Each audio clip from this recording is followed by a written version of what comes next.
Good afternoon, ladies and gentlemen. Fantastic to see so many people on a Monday afternoon. My name is Lizzie Shea. I'm the director of Judisk Kultur i Sverige, Jewish Culture in Sweden, which is an independent platform that arranges these types of programs. And we are extremely thrilled to open our fall season with Jonathan Safran Foer. It's very exciting for us.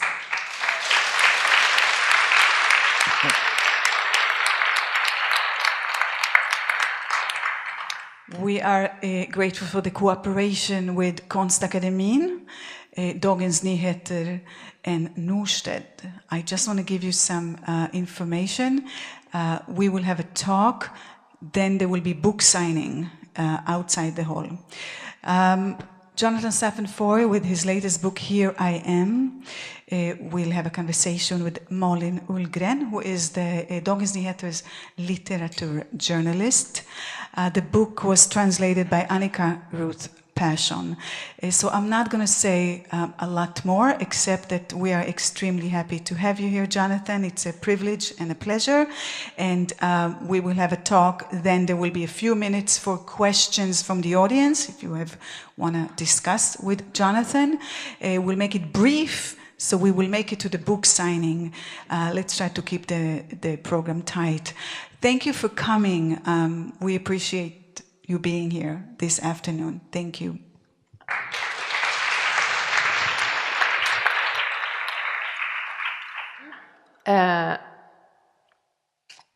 Här är jag in Swedish is, I think, a wonderful novel about many things.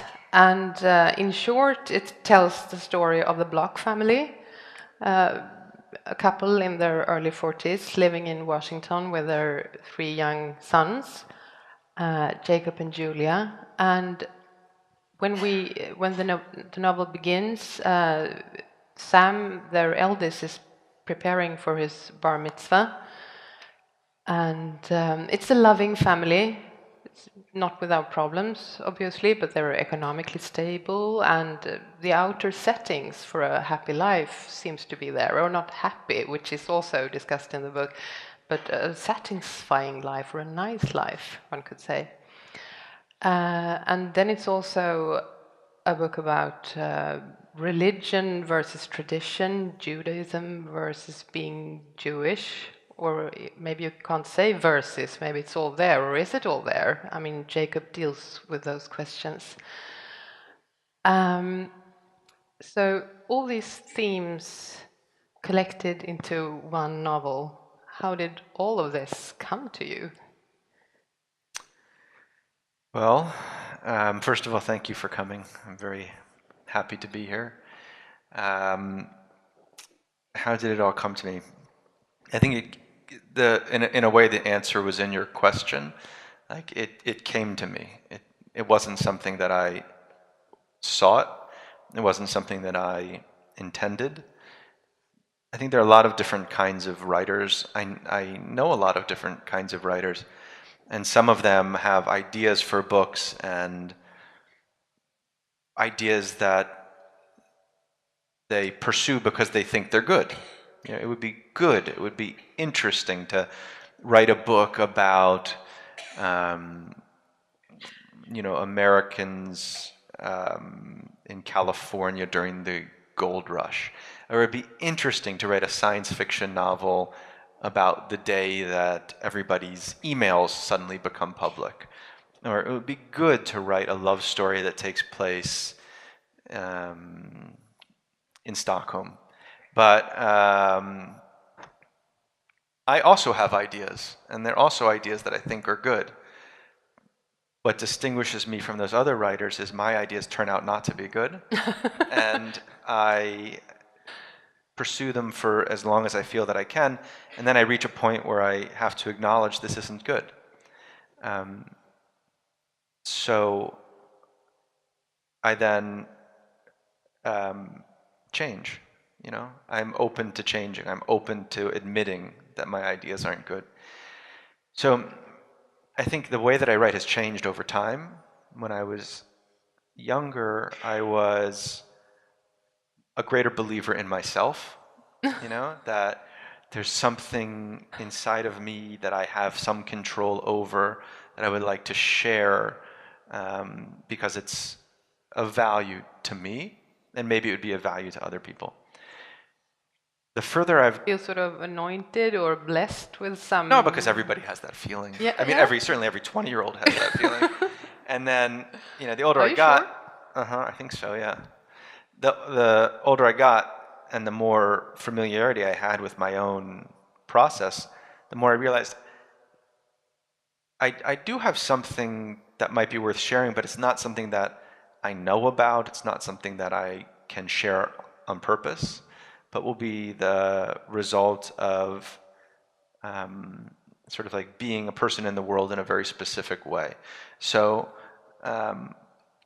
really like the easiest way to describe it is not through these generalities, but to just to describe how I actually work on a daily basis. So what I do is on the days that I work, which is not every day and probably not even the majority of days, but when I work, I start the day by devoting the first period of time, maybe 2 hours, an hour, to something that I think will have no use. And I require of myself that I work on something that has no use. Like I'm Why is writing. that? Do you think that will sort of make the process going on in your unconscious, or? Yeah, because it produces things that I'm not planning on. There's a great saying, the rhyme is smarter than the poet. Joseph Brodsky said that.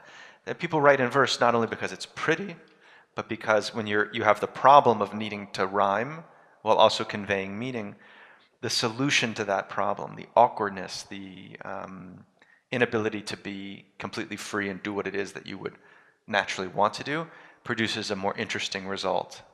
And a result that's oddly enough closer to you than the thing that you wanted to do. So in those first 2 hours, I sometimes just think, I'll sit and think, what's been interesting me recently? You know, is there something that I heard, something somebody said? Have I seen something on the radio? So, for example, when I was in Gothenburg, somebody, I don't even remember who, somebody in the course of walking around, I overheard, said something about, oh yeah, that mountain is called this from this side of the mountain, but on the other side the mountain has a different name. And I said, oh, that's interesting. And you know, it's kind of interesting if I were to pursue the thought, which I normally wouldn't, but if I were to pursue the thought, it's also kind of interesting that mountains have names at all, that we've decided a whole big mountain range should have one name, despite, you know, every single person in this room having a different name. It seems like mountains should either have like 1 million names or no names, but they definitely shouldn't have two. Two feels like an insult to the idea of what a mountain is. Okay, so maybe I would start to write about that and write about naming and what does it mean to give something a name. Well, it was the first thing that man ever did in the Bible. You know, Adam was given the instruction to name the animals. What does it do to us to name something? What does it do to others? Nietzsche said everything I have a name for is already dead in my heart. Okay, so maybe I would do that. Or maybe I hadn't heard anything or hadn't thought of anything. Maybe I was completely empty. And this is like the majority of the days I don't have something to start with. So I literally look around the room. I look at my dog. In this room, I would look at these light fixtures, look at the curtains, look at this tapestry. Is anything interesting to me? Like, does it just trigger something? Does it feel like it has potential rather than just being... Does anything feel like a beginning, you know, rather than an end? I happened to notice when we sat down, there's this little door right there, and it's kind of concealed by, you know, the panel, by the architecture. And architecture that conceals things is sort of interesting. Maybe I would think about architecture that conceals things, or secret passages, or, you know, just conventions of like decorative architecture. It can sound really banal, and in a way that's the point. Like to take something that does not... Like we live in a culture right now that is so outcome oriented. You know, everything is about what will get me to the thing that I want. Not to the rhyme, which is the thing I maybe actually want, but the thing that I think that I want. And so all of technology, our phones, our computers, digital cameras, People shoot with digital cameras because they're expedient, because it's easier to take lots of pictures. It's easier to send those as a digital file than it is to have to print in a darkroom.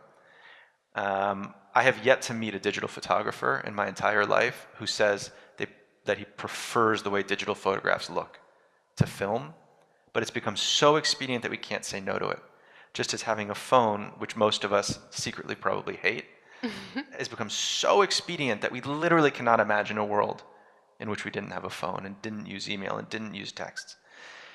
Well, writing is like a different kind of environment where you don't have to be a prisoner to expediency and to being so outcome oriented, and you can be more committed to like rhyming, to just figuring out what is it, despite all of the things I think I'm interested in and think I'm feeling, what am I actually interested in and actually feeling? And so I open myself up to this process where I do the beginning of the writing like that, and then I go back to my novel wherever I am and I work on it for a little while, I edit it, and then at the end of the day I return to the thing at the beginning, to the little trap door, let's say, and I say, does that actually have any use? You know, the thing that I was so convinced had so much use in my life, my smartphone. On my deathbed, I'm going to wish I had never seen one, you know, because I will realize at that point it had no use in my life at all. And you spent so much time with it. So much time. And then it's the thing, not mourning you. Yeah. But then the thing that I thought had no use, as it turns out, has ultimate use. You know, it's like suddenly beautiful to me, or is a wonderful way to express something that I hadn't had a manner of expressing, or hadn't even known that I wanted to express. So this book, you know, is filled with such things, absolutely filled with them. The things that were the product of my just kind of closing my eyes or looking around the room. And maybe you recognized them when you read it. Maybe after I've told you this, if you were to look back, you would say, oh, that business about learning sign language, that was probably one of those things. Or the asteroids, that was probably one of those things. And what kind of lotions and creams Julia uses for nighttime? Completely. I mean, you know how that probably came about? Mm-hmm. It seems so like embedded in the story because I'm describing a domestic ritual inside of a domestic relationship, inside of a book that kind of juxtaposes the domestic with the global. Probably what happened, I can't remember, but probably what happened was I was sitting there typing one day and I looked at my hand and there was like a little moisturizer on my finger that hadn't been rubbed in, and I thought, moisturizer, you know? And it's amazing how often the things that you would say in that voice, you know, it's sort of like we have two voices, the like eureka voice and then the, moisturizer. And to me, the eureka voice goes nowhere. It's just not that interesting because it's informed by... I thought you were going to say that, moisturizer, I have to write about moisturizer. No, because it's, for me, like writing that I like to write has to build kind of slowly and mysteriously. I've never, ever in my memory had a great idea and then executed it and it turned out to be great. I've had a lot of ideas that I thought were great, and then I write them and I realize I'm just like everybody else. Everybody has the same great ideas. They really do, one version or another. But I think our kind of esoteric and small subconscious ideas are really personal to us. And when they're pursued, can be like really recognized and shared in a way that the other stuff just feels kind of banal, just not that special. There is something, I mean, so what you're basically saying is that they grew on you, or they sort of, it started happening when you were pursuing something else? They're a product of the process. Because it seems so concrete. It seems sort of very concrete with many themes, but still very concrete about a 40-year-old couple, their crisis, the 13-year-old and his very reluctant preparations for a bar mitzvah, and so forth. And the whole concept of Israel that comes along with the novel, it all seems very stable, like concrete themes. Do you see what I mean? Not something that happened while writing about something else. There are a lot of ways to think about it. One is I also edit. You know, I don't just write, but I also edit. So when I write, I accumulate lots of stuff, and when I edit, I tidy it up and make use of it. And because ultimately, I'm not somebody who just keeps a journal. I'm a writer, and so because of that, I have to shape my imagination to this form that can be shared. The other thing I could say is I think the subconscious does a huge amount of work. Like, we believe that our conscious mind is doing all of the organizing and the editing, but I think this subconscious is very, very busy at work as well, which is, by the time I get to the end of a novel, those things in the morning where I'm just freely imagining, every single day they become part of the novel, every day, because the different parts of my mind start to know, okay, here's the sort of body of ideas that we're working on, for the same reason that you might have anxiety dreams, in the course of a period of your life when you're feeling more anxiety than you're even aware of. And the dreams might be really strange and weird, but you're having them for a reason. Like, your subconscious is working something out. Have you ever been to Milan? No. Okay.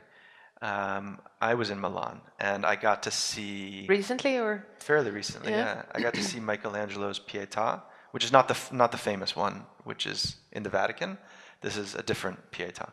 And it's the last sculpture he ever made in his life, and it's the only sculpture he ever made for himself that was not commissioned.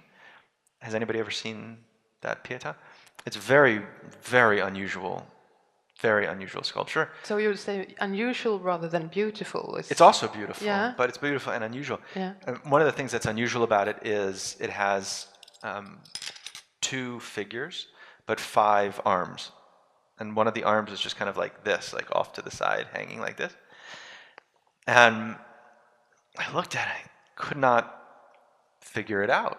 Like, is this incredibly modern? Why? What's going on here? And I asked the docent, why are there 5 arms? And she said, well, there were originally more than 2 people in the sculpture, and that arm was from one of the other people. Okay. So I'm looking at it, I kind of like hold my thumb up to it to block it away, That looks much better without that arm. I don't know why he would have. And so I went back to the docent and I said, why didn't he just get rid of it? And the answer was so incredibly, sometimes the answer to a question can be so plain that it becomes almost magical. Do you know what I mean? So she said the sculpture needed that arm for the center of gravity because it would tip over if it didn't have that arm. And she said there's actually a term in art history for that. It's called a regret. A regret is an artifact of a rethinking. A regret? A regret, yeah. It was an interesting name. Yeah. Again, a regret is an artifact of a rethinking, evidence of a rethinking. And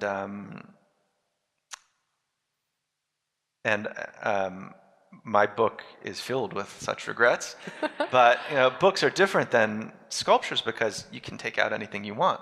That's in fact what's great about a book is your ability to know to know then what you know now. I can go back to the beginning. I can't go back to the beginning of our conversation and fix something that, like this example of the door, the more I think about it, the less good an example it is. I wish I had thought of something else, but like in a conversation, like the clock is tick, tock, tick. It never goes tock, tick. Mm-hmm. But in a book, it does. Like I can go back to the beginning and say, I know at the end this thing about Jacob that I want to plant a seed of in the beginning. Talking about Jacob, I think he says something, or he's described in a way early on in the novel that took me immediately, caught my interest. He handles religion, and religion is important early on because of the bar mitzvah situation and the reluctant 13-year-old. More than reluctant. And then, so Jacob has to think, why am I forcing my son? Not forcing, but why is it so important for me that Sam goes through this bar mitzvah when he's so uninterested in it himself? And so the way Jacob handles religion is with double negations. And the writer, or the voice of the writer, says that never was a religion sustained with double negations, and a double negation like that is that he's not religious. And I think many of us, regardless of creed, can relate to that don't actually believe in God wouldn't like to deny him either, and so on. So it's quite a common form of religion. But the book says that can't be religion. Well, Jacob, there are a lot of voices in the book about religion. His son Max, who is 10 during the action of the book, but we fast forward a bit to when he's 13 and has his bar mitzvah. And in his speech, he talks about the notion of wrestling in the Bible. And Jacob, the character of Jacob, not in the book, but in the Bible, famously wrestles with an angel through the night. And at the end of the wrestling match, the angel gives him a new name. So Jacob translates to heel grabber, somebody who grabs a heel, because his older brother Esau was born before him, and they were competing for who could get out first, and he grabbed at his brother's heel to try to pull him back in to the mother. And after wrestling with the angel renames him Israel, which translates to wrestles with God. And Max, this child, reflects on what it means for the name of a people, Israel, to suggest not only that a kind of questioning or doubt or conflict is acceptable, but that it is, speaking of naming, it is our identity. It is who we are. As if not to question and not to grapple with and not to doubt would be not in keeping with our name and who we are supposed to be. So, Jacob's relationship to his religion is very fraught. He sort of he picks and chooses what feels good or comfortable in a moment. He's extremely inconsistent about it. He probably doesn't have any beliefs in any traditional sense. He is often turned off by institutional religion, just finds it kind of tacky. And yet, he is annoyed and turned off and disbelieving and argumentative in a sustainable way.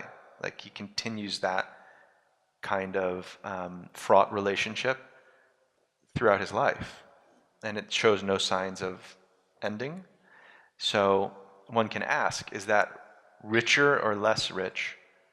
Let's say we have three choices. One, on the one end, is like a believer, or somebody who comes from a kind of orthodox perspective. I don't mean Orthodox Judaism, but just orthodox, like follows the laws, believes, seeks meaning in a fairly literal way. At the other far end is an atheist who is just not interested in organized religion, not necessarily critical of it, but just has no place in his or her life.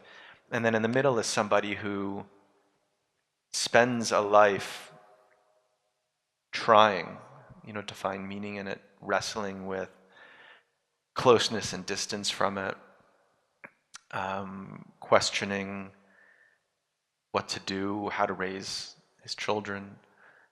Maybe there's some argument for that being a good form of religion or a sustainable form. There is a struggle also for finding a way to understand tradition and religion, because that's quite mixed for Jacob, obviously. Is that something you have dealt with? God there and tradition in my own there life, you mean? Yeah. Yeah, definitely. I think about ritual a lot. I love ritual. I don't really fulfill many Jewish rituals. There's some that I do, and I'm very inconsistent. Like on Rosh Hashanah, the Jewish New Year, we didn't go to synagogue this year, and that's something that like every Jewish person does as a just kind of baseline Jewish activity. In America, we call them twice-a-year Jews who go on Rosh Hashanah and Yom Kippur, and I couldn't even manage twice this year. But I did take my kids and fulfill this ritual called tashlich, where you take bread and break it up into pieces and throw them into a moving body of water They're supposed to symbolize regrets, basically, things that you want to be free of. But I like ritual that isn't just Jewish, and I'm very, very drawn to it. Very drawn to it. So an example that happened just yesterday, I was in the airport in Gothenburg, and they had one of those stupid duty-free stores. And I was there looking, and I was looking at the mugs, you know, that coffee mug. And it suddenly dawned on me, like, maybe I should have a mug collection, you know, with countries that I've been to. Yeah. So that's very easy to dismiss that As a very tacky, kitschy and silly and ugly. But there is another way to look at it, which is, let's just say I had that collection. 4 years from now, 14 years from now, I will be drinking a cup of coffee. Sweden. There it is. So what is the effect on my life going to be of having that Sweden mug as compared to having what I have now, which are these blue ceramic mugs? Yeah. Very elegant, very nice. Anybody who saw them would say, that's a beautiful mug. But they don't talk to you, or? They convey no meaning. They trigger no memory. They have no substance other than being pretty. While an ugly tax-free Sweden mug would actually talk to you. I think in life, you just want to, I think about this more and more the older I get, like layer meaning whenever possible, right? So, because otherwise what do you have? You know, if you don't apply meaning to an event and then have memories of it later, what exactly are you living? So another example, why is one so afraid of ugly things? Oh, sorry. I'm not afraid of ugly things. No, I love ugly Julia things. is in the. She seems like a person who is quite afraid of ugly things, but maybe you aren't. I don't know if she is either. I think she's afraid of things that aren't really themselves. Like, she doesn't like stainless steel or any surfaces that are perfect. She doesn't like when a view is perfectly centered in a window. She doesn't like when objects in houses are placed in a way that makes them aesthetically appealing, because they're not real. She likes things that are real. And often things that are pretty just appeal to an idea of pretty rather than to the experience of appreciating beauty. Because the experience of appreciating beauty is memorable, and pretty things are not memorable. The thing about what you were talking about, you love ritual, or you like having different kinds of rituals in your life. But is it important for you, or has it become more important, that there is a connection between these rituals and a certain belief in, call it God? Or is it okay for you if the rituals are there and not obviously connected to the physics? Mm-hmm. My favorite answer that I ever heard to the question, do you believe in God, was, I'm agnostic in my answer, but I'm also agnostic about your question. Like, I'm not convinced that we could be talking about the same thing, you know? Like, if you ask me, do you believe in the God of biology and physics and chemistry, I'd say, sure. If you would ask me, do you believe in a God who has a white beard and interferes in human affairs, I would say no. But you don't really mean either of those things. You probably mean something that you don't have great or perfect words for. That's what I mean, you know, when I talk about it. I'm nodding and nodding, yeah. So if neither of us have a good way to articulate it, it becomes a very slippery conversation. I can tell you that there are some definitions of God that I believe in and that everybody in this room believes in, and there are some that I don't believe in. I don't know how, I mean, and the, I guess, definition, like there's maybe a God of being in awe of things, like simply the feeling of human like wonder that you feel, and I would say that everybody is indifferent to. Nobody can stand in front of an ocean at night and just feel like water, you know? Nobody can lie on his or her back and look at the stars and just say, stars. Like, it elicits something in us, something really profound. And maybe that feeling of like wonder is a kind of God. I don't know. But I know that ritual can create contexts for wonder and for awe or for gratitude or for appreciation. And it's one of the things that makes me wish I were more religious. Religion, if we don't have contexts for things, those things don't often happen. So, like, when do you have when do I have my best thoughts? Let's just say thoughts are important to me, that they play a large role in my feeling of what it is to be a human. Where do I have my best thoughts? I never, ever have thoughts when I'm walking down the street. Never. Or never more deep than, like, that would be a good place to have lunch, or I should really get my shoes fixed, I only have really rich thoughts when I'm in conversation with somebody or when I'm writing. I think that's pretty much it. So those two contexts are suddenly really important to me, and I want to have good friends who are smart and who can, who can challenge me and make me think about interesting things, and I want to write in a very earnest and energetic way. So religion creates contexts for thinking about mortality and the passage of life, and just the development of a child or of a relationship or of a body, which is why, like, my first instinct when my grandfather died was, what do Jewish people do now? How do you mourn? Because I didn't know how to mourn. I didn't have any rituals for mourning. I didn't have. You needed something to grab. You needed sort of to frame the situation, frame the feeling. Yeah, you do this so you can think about that. You have this so that it elicits this feeling. Otherwise, it's like there's an old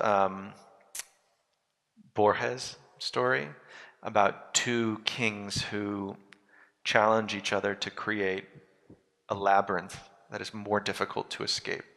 And so one of them, let's say King A, puts King B into a labyrinth with like a million forking paths and dead ends, and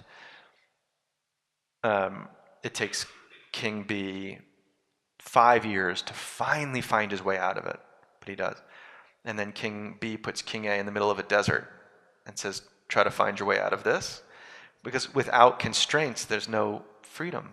Like, rooms are big when they have walls. When they don't have walls, you're not aware of their size. And I think religion is very, very good at giving us a kind of structure that allows us to kind of recognize and experience the scale of things. There is, I tend to, or we tend to center around religion here, and one of the reasons is obviously that the title of the book, The Here I Am, many people, I suppose, remember it from the Bible. I think if you read that story in the Bible as a kid, you never forget it because it's frightening and beautiful and unforgettable. Do you want to share the story? Sure. I think the story is very memorable. The Here I Am might not be. I'm not so sure I actually remembered it before I went back and investigated the story. But basically, it's one of the most well-known stories in any culture, across cultures, is the binding of Isaac. And it begins, and then God put Abraham to the test. He said, Abraham. Abraham said, here I am. And then God said, I need you to sacrifice your beloved child. So the common interpretation of the test is just, I need you to sacrifice your child.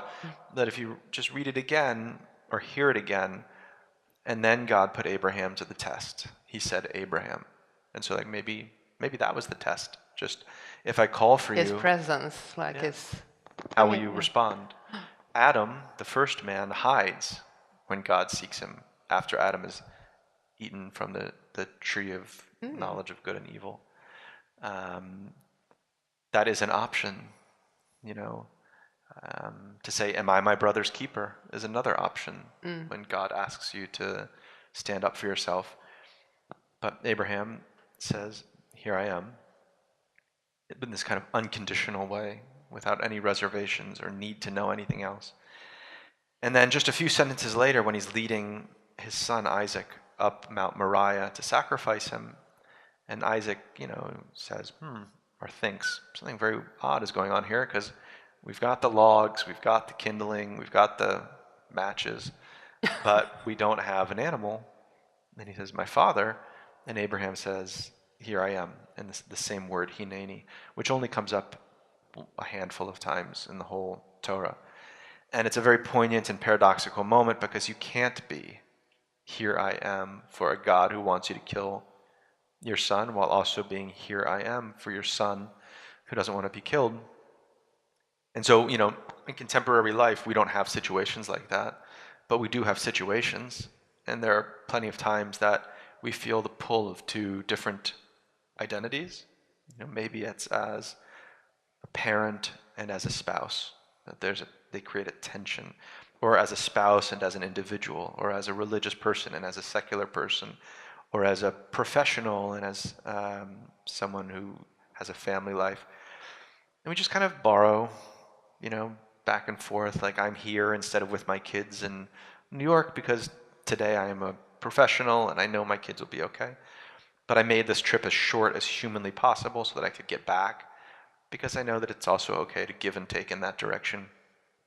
But sometimes something can happen that forces an ultimate statement of identity, of here I am at the expense of this other identity. Like Abraham says ultimately, I am going to do God's bidding at the expense of my being a father.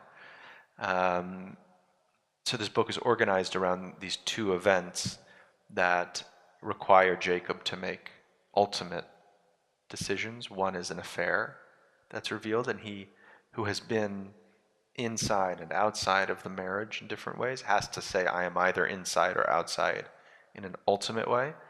And then there's an earthquake in Israel, which precipitates a war that becomes so extreme that the Prime Minister of Israel asks Jews from around the world to come fight for its survival.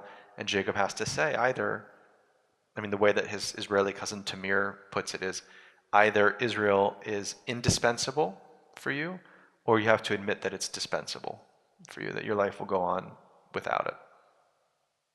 Maybe we shouldn't say what he does, but... We definitely shouldn't say what he does. Is it dispensable or indispensable? Is he there or not? The here I am thing, as you say, is also about presence in a relationship, and that's obviously something that is quite difficult for anybody to sustain for a long time. The presence you have during the first 1.5 years, or however long you're in love like that, and then you have to keep that presence going. But there is something in the book that I also can't forget about, and it's how it says somewhere that they had lost, Jacob and Julia, or one of them had lost the connection to their inner beings, or their inner thoughts during the course of the relationship. It's just like this fantasy or soul part of themselves was gone with the relationship and the intimacy and the family life. Yeah, I don't really know what to say about that. It's sad if it's true. Well, if it's true for them. Yeah. Yeah. But I would like to make a more general point, of course. Mm-hmm. Well, you could help me make the more general point, but no. But is that a dilemma? Is that obviously I responded to it, so I obviously recognize something. The risk of losing some interesting inner part, or perhaps inner part of yourself when you're in. I don't know everybody, no. obviously, but I know a lot of people. I have a lot of friends, and I have met a lot of readers, and I don't know that I've ever met the person who has felt that they were able to... I don't know if I've ever met the person who doesn't understand what is meant when I write about a kind of distance that can open up between two people, or a kind of measuring, or maybe just simply things that used to be effortless becoming effortful. So a very simple example, which I'm sure is not universal, but a very simple example is sex. Like, in the beginning of a relationship, when sex can be just so effortless. Nobody remembers who initiates sex when you're But then suddenly everybody notices who initiates sex. And you measure and like, wait a minute, hold on now. I've initiated sex the last 3 times. Like, that's beginning to make me feel strange. And why doesn't she initiate sex? And does she not want to have sex? And it doesn't seem fair that I should be the one. And then suddenly, even using words like fair, you find yourself so surprised, you know? Fair, what are we even talking about here? And how are we playing this kind of human chess when we used not to be playing a game at all, or we were on the same team and not on opposite teams? So the kind of measuring that can come into this, the kind of withholding, but as you were saying, what can happen is when you withhold from another, you ultimately withhold from yourself as well. And, you know, one of the wonderful things about a relationship is how it can not only sort of facilitate the sharing of feelings that you have, but it can bring you in the same way that writing can. It's exactly what I was just saying about having a context for something. A relationship can be a context to bring feelings out of you that otherwise wouldn't have had any way to reach the surface, including your own surface, including to be felt by you.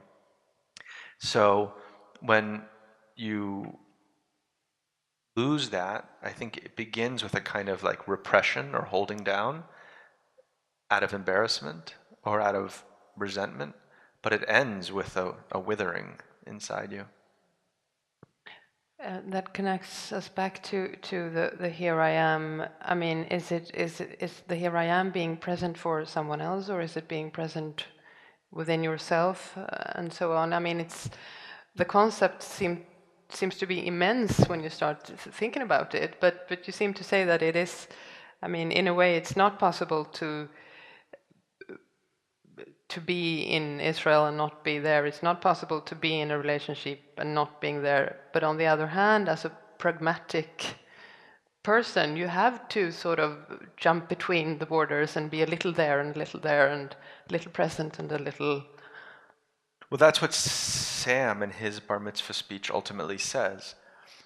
Is, you know, Jacob is very much somebody who thinks in binaries. It's like this or it's like that. You're on my side or you're not. And of course, there are moments in life that have a black and white quality, but they're very, very, very few. And Sam talks about, they're reading Hamlet in his school, and to be or not to be, and he says, like, is that the question? You know, or could it be to be and not to be? Is there a way to be here I am for yourself and in a relationship? Like, is there a way to own the complexity rather than to run from it, in the spirit of like Israel, to wrestle with God rather than to be devout? You know, believers are devout and atheists are devout, but there is another option, which is to be a devout wrestler, and maybe that's the most sustainable option. I asked you before we came in here if I didn't want to be, I don't know, impolite or boring, or so I said, is it okay if we talk about Trump, or are you finished doing that? Because I thought that as an American writer, wherever you go, I mean, in Europe, I thought that you were fed up with those questions, but you said it was okay, so... I mean, obviously, I would like to know, now it's been half a year, hasn't it? No, almost a year with him as a president. I mean, what is it like, do you think, as a writer or as an intellectual to be in a country where he is the president? Obviously, assuming that everyone understands what I mean. Yeah. Some people might not think so, but... It may not be so different than just being a citizen in a world in which Trump is president of the United States. I don't know that I have anything particularly interesting to say about it, or anything that would in any way surprise you.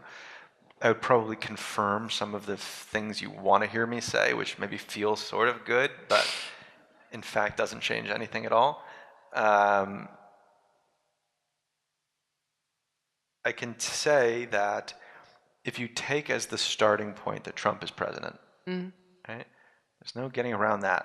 If you take that as the starting point, then I think we have the best case scenario going on right now, which is to say he's accomplished nothing. And even the things that he has accomplished, like pulling America out of the Paris Climate Accords, that's not really going to be the case. You know, virtually every city in the country now has decided that they're going to follow those conclusions regardless, you know, not because it's the law, but because it's the right thing to do.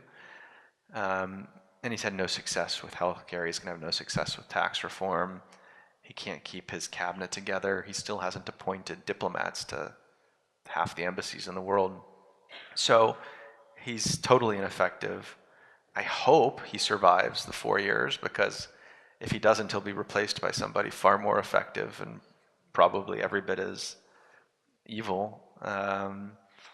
My guess is he will be replaced ultimately in 4 years, or in 3 years, by somebody more liberal than Hillary would have been. That he will, in an almost like Hegelian way, inspire, or Marxist way, like inspire a correction that is correction not only to himself, not only to Trump, but to a certain way of looking at American politics and where the middle actually is.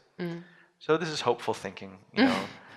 That nothing will happen and he will remain. Things are going to happen, but there are things that will survive and things that can be undone. And because some writers I've been talking to during the course of his presidency have been, you know, fantasizing about moving elsewhere and being really frightened for some obvious reasons and some reasons that are just more from inside of themselves. But you're not afraid of anything, or being frightened, I understand. Moving, I don't understand. I mean, that's like recklessly irresponsible. You know, America is the most powerful country in the world right now, and it is a country with an unbelievably rich history to be very proud of. You know, I don't know how many countries in Europe could elect a black president. I don't know of how many countries in Europe could have the kind of not only tolerated but utterly unnoticed diversity that America has. I was in a line the other day at a like an amusement park with my brother, and in front of me was an Amish person. Do you know what an Amish person is? Yeah. A woman in a burqa, a black family. This is sounding like the beginning of a joke, but a Hispanic family, an Orthodox Jew. And everyone's just sitting there waiting for their turn. My brother was like, where else in the world? They were not waiting to be photographed or anything. It's just by National Geographic. No, just nobody. You know, I ride the subway every day in New York. There is exactly one person on every subway car who looks like me, and it's me. And there's one person who looks like everybody else, and nobody even notices. It's not remarkable. It's not like we are not practicing tolerance. We are practicing complete indifference. Yeah. And which is better than tolerance. Absolutely. In certain ways. And I don't know of any other place in the world that's like that. So there are different kinds of America. New York is not representative of America as a whole, but it is becoming increasingly representative of America as a whole. So, you know, more than 3.5 million people more voted for Hillary than for Trump. So in Sweden, there's about 10 million people. So about a third of Sweden's population was the difference that voted for Hillary. And the demographic that vote for Democrats is growing. People who have college educations, who speak languages either in addition to or other than English, who live in cities, is expanding very quickly. And may I call you hopeful? Or? It's just, these are numbers. It's not even hope. No. It's, you know, it's reality. The reality is a couple of very unfortunate circumstances aligned in a very unfortunate way in the last election. Like that we have an electoral system that isn't democratic, that the election was hacked by Russia, and that Hillary, as wonderful a person as she is and as wonderful a president as she would have been, and I worked for her, was not a very good candidate in the sense of making people like excited about her. And Trump, schmuck that he was a very good candidate. He just got people excited about him. So despite all of that, all of those those aligning circumstances, she still won more votes. And you know, Europe actually scares me more than the United States, I have to say. I was about to let the audience put their questions now, but I just need to hear this. Don't you think we need to know why Europe is more scary? Just because there has been a creep of the far right for years and decades, and everybody anticipates that it'll be a little more in the next election, and in the Netherlands and in France and in Germany. Though in France they were pushed back a bit now. But it came right to the brink, and it came to the brink of something that it's not, you know, Trump is a little bit of a one-man phenomenon. There, you know, and he was an anomaly, and but then Charlottesville happened, and it felt as if it was part of something bigger. I don't think it was. Okay. I mean, there's latent racism in America, absolutely, for sure, particularly in the South. But neo-Nazis are nothing that anyone needs to lose sleep over in the United States. You could count them on a, you know, they probably number about the number of people in this room. But they make a lot of noise, and news is, particularly television news, you know, they have to sell commercials, and you sell commercials according to how many viewers you have, and you get viewers when you make them feel alarmed. And so news on TV has an instinct and a incentive to alarm people. So it's very alarming to see white supremacists in the street. Trump's response was more alarming to me than what we saw. But you want to remind us of what he was talking about two sides, right? Yeah, I mean, that's the gist of it, that he was... apologetic of the... Yeah, he was apologetic. Of the neo-Nazis. But as I was saying with Trump's presidency, the response to what he said, the correction, has been so extreme. Yeah. So, you know, it began by talking about taking down one Civil War monument. Now, every single Civil War monument in the country is going to be taken down in the next month, probably. And it's a conversation that we weren't having because we'd become blind to it or apathetic. Yeah. But he awakened our conscience. Under certain resistance. Absolutely. And so I think he's awakening the American conscience, which is a good conscience. That's a positive note to end on. So do we have time for some quick questions? Very little time. Yeah. So if there is one or two, we take it. Oh. Hi, thank you so much for being here. I have a question about, I write myself, so this is something in my head, and I really admire your work, I have to say. Eating animals changed my life. Okay, enough with that. So how much, I'm curious to hear how much of what you write is things from your own life that you experienced yourself, and then how, as a writer, do you kind of camouflage it or put a distance between yourself and the characters you write about?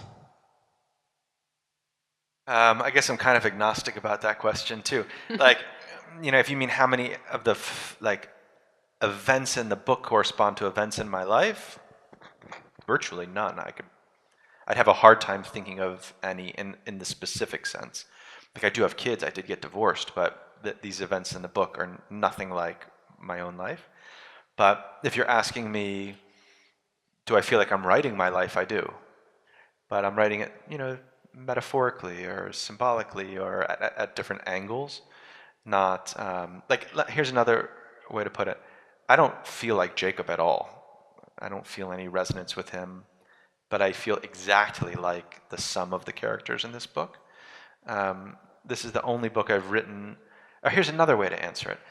Nobody has ever read any book that I've written, of the, 4 larger books, and recognized him or herself. Never. And everybody close to me has read all of my books. They've never said, wait a minute, you're writing about me here. But this is the first book I've ever written where people close to me said, this sounds like you. Not that you're like a character here, but that the book itself sounds like you. This is the first book that I've written in the third person. My first and second books had very strong narrators. There's Alex who speaks this funny English, and it's just like really grabs you by the arm and pulls you along. And then Oscar, who has this highly particular way of looking at the world. And when most people think about those books, they'll talk about like, oh yeah, Alex was like this, and oh yeah, Oscar was like this. This book is written in the third person, but the third person has a kind of quality, a sensibility, a sense of humor and pathos, and it's not me, but it's sort of like me. It's closer to me.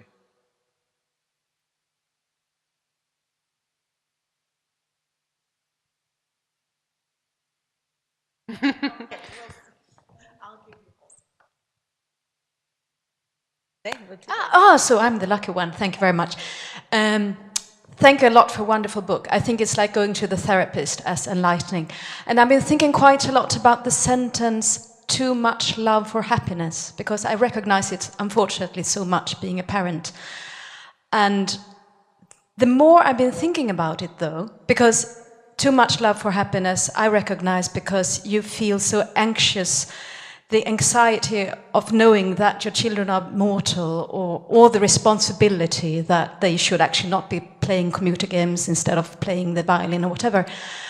But then I've been actually thinking about the title of the book, Here I Am, and thinking, could it be so that you mean that if we manage to be here for them, it will not be too much love for happiness, that it's not being present that makes it so anxious? That's my question. So that sentence or that phrase, too much love for happiness, I could be mistaken, but I'm pretty sure it's in all 4 of my books. And it's the only sentence that appears in 2 of my books, much less all 4. It was a complete accident. It's just something that is on my mind quite often. What you're talking about is so unbelievably similar to this book, a nonfiction book that I'm reading right now, that I feel I need to plug it. And it's called Buddhism is True. Or maybe Why Buddhism is True. No, I think it's Buddhism is True, by Robert Wright, who's just a really wonderful intellectual in America, and he's an evolutionary biologist.